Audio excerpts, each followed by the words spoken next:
All right, so what's going to happen with this real estate market now that the virus is causing all sort of havoc with the economy? Disney World has shut down. Can you believe that? Now I know things were bad when I saw that to happen. Not to make light of it, but it is a serious situation. I think that the media is being a little bit too aggressive in the reporting, and I think it's causing a fervor. So I think that the fervor is going to continue to rise.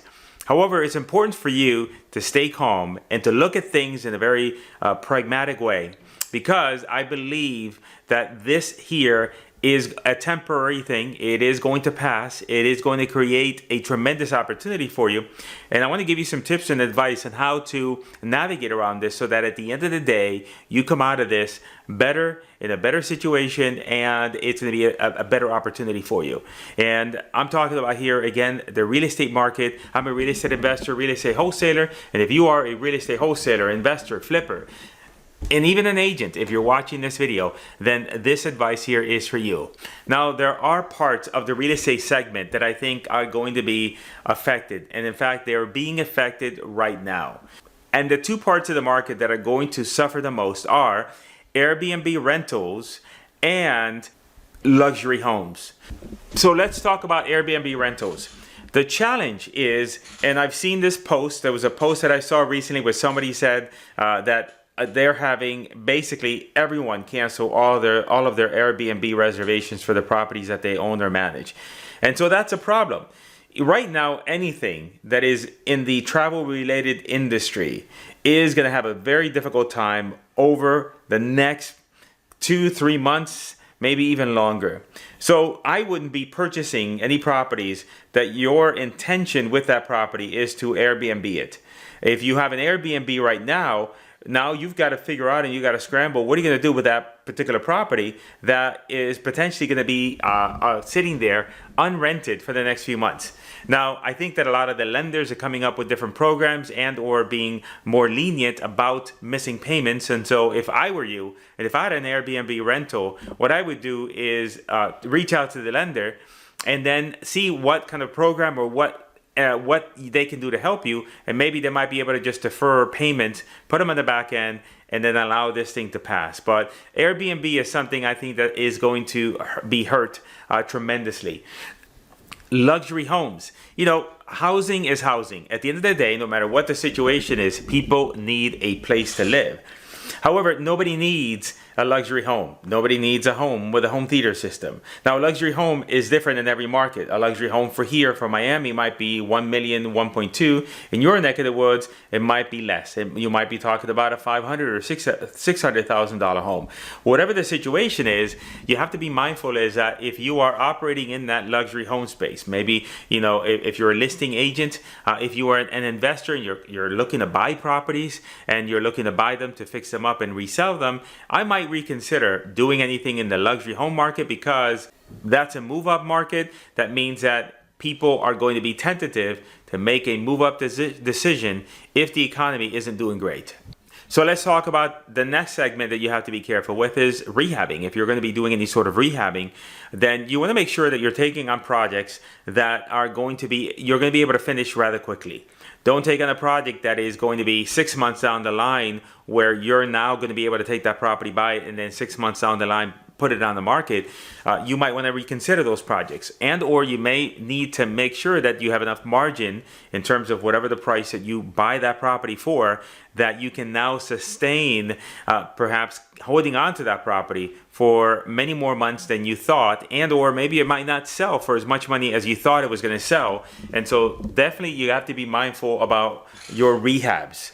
I think when it comes to market specific advice, I think that areas such as where I live in, you know, Miami, Las Vegas, any area that has a significant amount of revenue that comes into that area from the tourism industry, from travel, those areas are going to be affected because a lot of the economy in that area depends on that particular industry.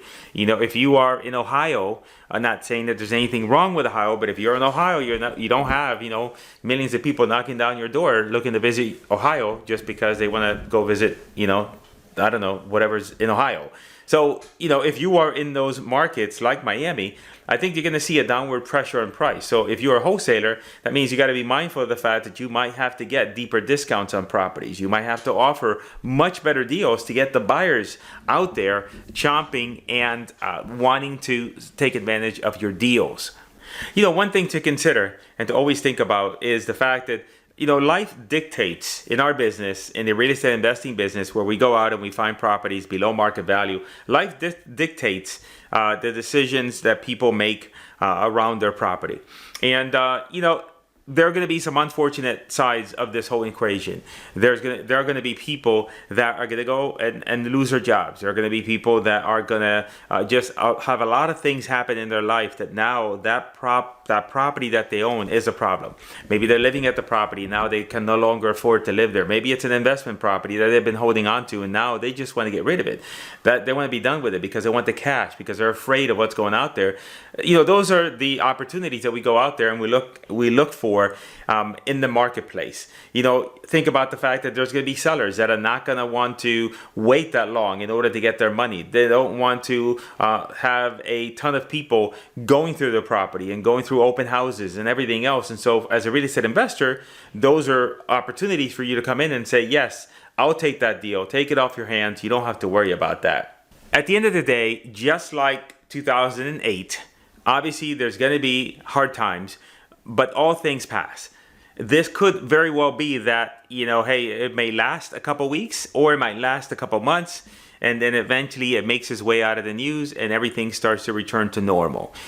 Keep in mind is that there's going to be a lot of people sitting on the sidelines that are not going to do anything. They're just going to be, they're going to be frozen. And I've encountered this myself where the last couple of days, my gosh, I spent so much time looking at the news, and I said to myself, you got to stop it, Chico. You got to focus on the stuff you got to do and keep things moving forward. People are going to be pulling their money out of the stock market because now they've lost so much money. They want to preserve the capital that they have. And the best place and the first place that they go to is real estate. So there's going to be tremendous opportunities when it comes to real estate, especially if you could go out there, let's say as a real estate investor, as a wholesaler, and find amazing deals for people. Now they want those deals, and that's an opportunity for you. So the other question is, should you continue to market for properties? Should you continue to market for sellers? That's an interesting question because I think it very much depends on what you're doing. And I'm going to go back to attraction versus attraction marketing versus, say, when you're prospecting. And, some people may argue with me. I do attraction marketing where someone raises their hands and says, yes, I'm interested in potentially selling my property. That's different than, say, cold calling or some of these other methods where it's more interruption based. So if you're doing cold calling, maybe you might have more resistance if you're calling people and they think, why are you calling me? Because, it's quarantine and, the whole world is ending and I can't talk to you. However, when you do attraction marketing, people raise their hands and say, yes, I'm interested. Please, let's have a conversation about selling my property. We do attraction marketing. Specifically, we do Facebook ads. And so with Facebook ads, for me, we're still marketing. People are still filling out the lead forms. They're still submitting their information and saying, yes, I'm interested in speaking with someone. Please, I'd like to sell my property. So that's an easy thing for us. We're going to continue to market. As long as the leads come in, as long as people still raise their hands, and they will, then that's a vibe. That's something that you should be doing. The other benefit is, let's say if you're doing Facebook ads, which I recommend, you can check out the videos on my channel, and or you can click on the links in the description if you want more information, is the fact that, you only got to spend $20 a day. $30 a day. So unlike, say, a direct mail channel where you have to drop $1,500 worth of mail, that's a big commitment to not know what you're going to get out of it. So, if I'm going to do an ad and I just run an ad for $30 today, I should be able to see, leads, viable leads at the end of the day. And if I don't, then I can stop that ad. And so, put yourself in a position where you mitigate the amount of risk that you put into the marketing to make sure that, hey, you're getting an ROI back and you're getting responses back. And people are interested in whatever channel you're using, and they're raising their hands and saying, yes, I'm interested in selling my property. Also, keep in mind is that you got to be okay with doing things virtually. You're going to be talking with sellers virtually. You're going to be asking them to sign the contracts virtually through HelloSign or DocuSign. You're going to be asking the sellers to take photos of the property for you or get you photos of the property. So now you have them available so you can show them to cash buyers.